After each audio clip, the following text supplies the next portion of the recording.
Stone crusher యజమానుల నుంచి డబ్బు వసూళ్ల కేసులో వైసీపీ నేత మాజీ మంత్రి బిడతల రజని మరిది గోపీనాథ్కు కోర్టు రిమాండ్ విధించింది.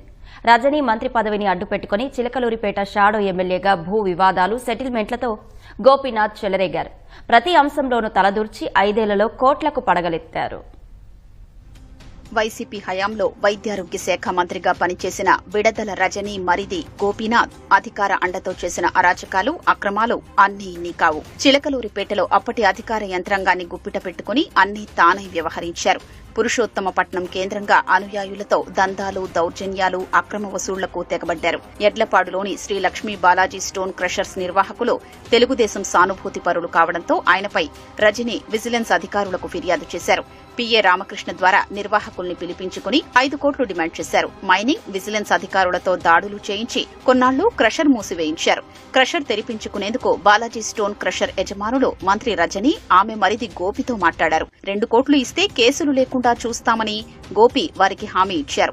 ఇందుకు గోపికి 10 లక్షలు, విజిలెన్స్ ఎస్పీ జాషువాకు 10 లక్షలు కలిపి 2,20,00,000 వసూలు చేశారు. కూటమి ప్రభుత్వం వచ్చిన తర్వాత క్రషర్ నిర్వాహకులు ఏసీబీకి ఫిర్యాదు చేయడంతో వివిధ సెక్షన్ల కింద ఎఫ్ఐఆర్ నమోదైంది.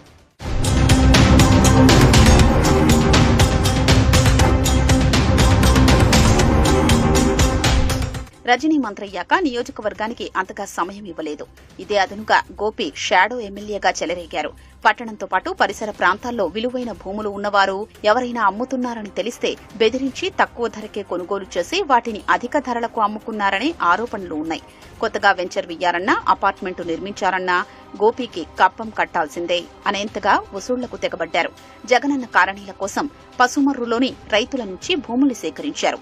ఇక్కడ ప్రభుత్వం ఇచ్చే పరిహారం కంటే మార్కెట్ ధర తక్కువగా ఉండడంతో రైతులు భూములివ్వడానికి పోటీపడ్డారు. ఈ క్రమంలో ఎకరాకు 2 లక్షల నుంచి 7.5 లక్షల వరకు ముడుపులు ముట్టజెప్పిన రైతుల భూములే సేకరించారు. భూముల సేకరణ వ్యవహారంలో గోపి కోట్లలో లబ్ధి పొందారు. ఈ వ్యవహారంలో కూటమి ప్రభుత్వం వచ్చిన తర్వాత తేలుకుట్టిన దొంగల తిరిగి 1,16,00,000 రైతులకు వెనక్కిచ్చేశారు.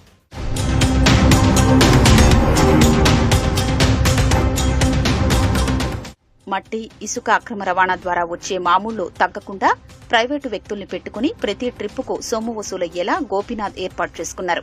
జగనన్న కాలనీలకు ఉచితంగా పంపిణీ చేసే ఇసుకను అమ్ముకుని సొమ్ము చేసుకున్నారు. బార్ అండ్ రెస్టారెంట్ల కోసం తనకు కమిషన్ ఇవ్వకుండా ఎవరైనా టెండర్ వేస్తే వారిని అధికారులు, పోలీసుల ద్వారా వేధించేవారు. నరసరావుపేట రోడ్డులో దాబా హోటల్ నిర్వహించే ఓ వ్యక్తి టెండర్లలో పాల్గొనడానికి ఆసక్తి చూపిస్తే గోపి ఫుడ్ సేఫ్టీ అధికారులతో దాడులు చేయించారు. టెండర్ వేయనని హామీ ఇచ్చిన తర్వాతే అధికారులు అక్కడి నుంచి కదిలారు. నియోజకవర్గంలో రేషన్ మాఫియా కూడా గోపి కనుసన్నల్లోనే నడిచింది. నెలకు 10 లక్షలు ముడుపు